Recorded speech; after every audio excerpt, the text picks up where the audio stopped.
¿Estás viendo de qué se habla?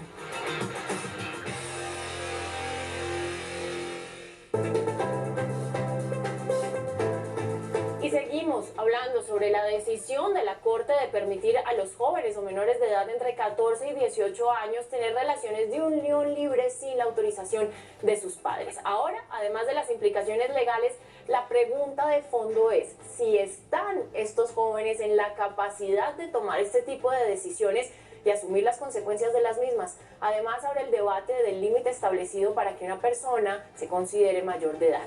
Todo esto en medio de una sociedad hiperinformada, con los riesgos de siempre aún más latentes. Pues a esta hora se conecta con nosotros para hablar de este tema Jorge Caucali. Él es psicólogo y magíster en gestión emocional. Muchas gracias por acompañarnos en De qué se habla, Jorge. Y dentro de los parámetros de una persona sin antecedentes de enfermedades psicológicas y en condiciones, digámoslo, normales, un adolescente tendría ya formadas todas las herramientas para tomar una decisión tan importante como la de empezar una unión libre o conformar un hogar. José Fernando, muy buenas noches a todas las personas que nos están viendo. Bueno, esto es una pregunta bastante interesante que tiene muchos puntos de vista, entendiendo que desde las etapas del desarrollo, cuando uno estudia psicología, comprende que dentro de las etapas del desarrollo, dadas unas teorías de Piaget, tenemos cuatro escenarios dentro de los cuales, o cuatro estadios dentro de los cuales se desarrolla nuestro crecimiento.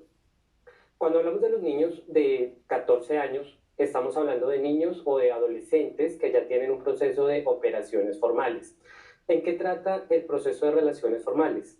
De operaciones formales. Precisamente trata en que esas ideas abstractas y ese pensamiento simbólico que incluye todos los procesamientos de racionamiento del individuo se llevan, pero no de una manera tan real como muy posiblemente se puede ir formando con el paso de los años. Venimos de una etapa previa a las operaciones formales que se llaman las operaciones concretas, dentro de los cuales los niños de 7 a 12 años ya hacen ciertas inferencias de la realidad, pero no obstante todo su pensamiento se circunscribe a los aspectos y características concretas del mundo que lo rodea. Entonces, si vemos este paso, esta trascendencia de un estadio del cual acabamos de hablar, que es el de operaciones concretas de niños de 7 a 12 años, y pasamos a un estadio de jóvenes o de adolescentes entre 12 y 14 años, podemos comprender que aún están en un sistema de pensamiento muy incipiente para enfrentarse a ciertas realidades del mundo que claramente resulta difícil comprender para un adolescente. Si a un adulto tenemos que tener en cuenta que en estas dinámicas de la nueva realidad a un adulto le cuesta entender muchos procesos lógicos que pasan dentro de la realidad. Imaginemos ahora un niño cuando las características de un niño o de un adolescente, precisamente en esta época de la que se está generando tanto debate, es uno, primero porque tienen esa capacidad de abstracción, es decir, tienen esa posibilidad de seleccionar qué quieren ver, qué quieren oír y cómo lo pueden manejar. Segregamos algo de la gran realidad y lo llevamos a un escenario donde yo me sienta a favor y protegido frente a mi pensamiento, pero podemos evitar, obviamente, en el desconocimiento, no podemos evitar el ponernos en peligro porque no lo conocemos.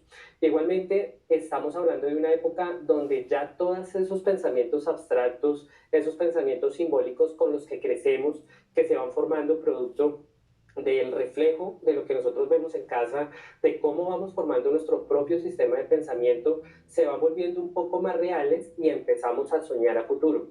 Pero todavía no existe la identificación del riesgo y podemos ponernos, como es el gran debate y como lo decía también ustedes mismos y como lo hemos venido, como se está hablando a nivel social, los niños se pueden poner en riesgo porque se pueden ir detrás de un ideal que está en su mente, producto también de la formación que pueden tener frente a los valores de la casa, pero se van a encontrar con un mundo que no corresponde. Entonces es un riesgo y realmente sí siento yo a manera profesional que los niños se pueden sobreexponer ante esta decisión de libertad. Claro, Jorge, justamente le quería preguntar eso, ¿cómo puede terminar una relación de unión libre o eventualmente un matrimonio a tan temprana edad? Digamos que dentro de nuestro sistema emocional, dentro de la gestión del pensamiento y de las emociones que nosotros tenemos dentro del proceso madurativo, una persona va siendo más resiliente y va comprendiendo mejor cada una de las situaciones, de las frustraciones, de los éxitos, de los logros, pero también de las situaciones que de pronto no ha podido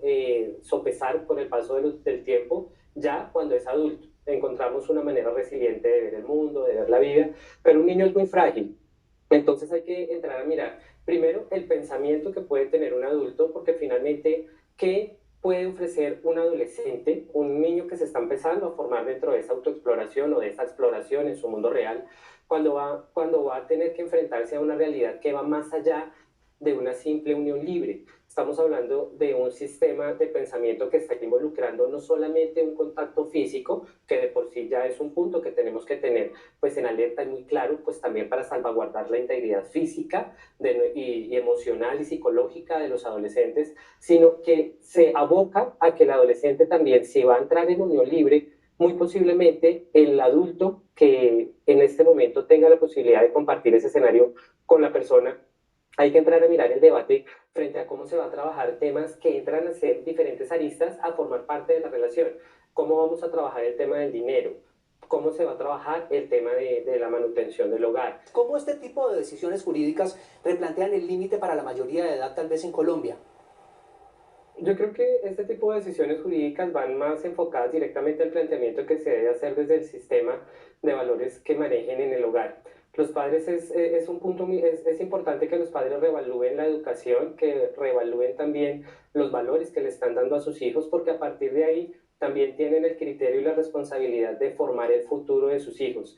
Los padres, desde temprana edad, cuando los hijos son muy pequeños, los hijos se convierten en ese estímulo por el cual los padres trabajan, pero igualmente, ¿quiénes son los superhéroes de los niños? Los papás. Entonces, aquí hay un sistema integrativo de pensamiento donde se debe hacer un feedback para poder fortalecer mucho los valores, porque claramente ya al abriendo esta puerta, el hijo puede decir, yo me voy. Y pues legalmente digamos que ya las consecuencias de todo lo que está ocurriendo se puede ir, y la frustración primero va a ser para el papá y segundo la responsabilidad de no haber hablado a tiempo con sus hijos, porque dentro del proceso sistémico familiar que se debe llevar debe haber un punto de unión y de clarificación frente a todos los pensamientos, porque finalmente no es, al final lo que nosotros hacemos en la sociedad es el reflejo muchas veces de todo lo que aprendimos en el hogar. Si venimos con un sistema, con una huella digital social, como los valores a nivel familiar, claro, determinante, donde yo sé que tengo que cuidarme, que autoprotegerme, que luchar por mí,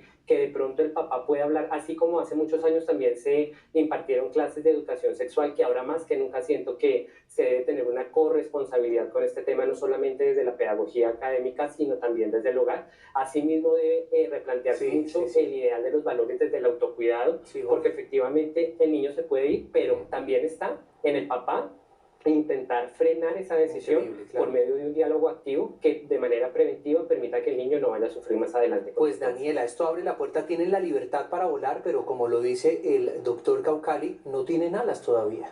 Exactamente, además todas las sorpresas, Jorge y José Fernando, que se van a llevar, porque es que eso no es tan sencillo construir una familia, uno lo ve como las personas mayores de edad tienen tantos problemas en las relaciones personales. Ahora, un niño o una niña de 14 o 15 años tratando de adelantarse a esas etapas de la vida, pues que uno no debería quemar así de rápido. Daniela, mira por Jorge ejemplo, Caucali, que se puede. Sí, psicólogo, magíster, muchas gracias, se nos acabó el tiempo, Jorge. Lamentablemente nos gustaría, como lo dije desde un principio, conversar largo y tendido. Este tema da para muchas cosas, pero te agradecemos mucho por acompañarnos en De Qué se habla. Con todo gusto. Bueno, y ahora nos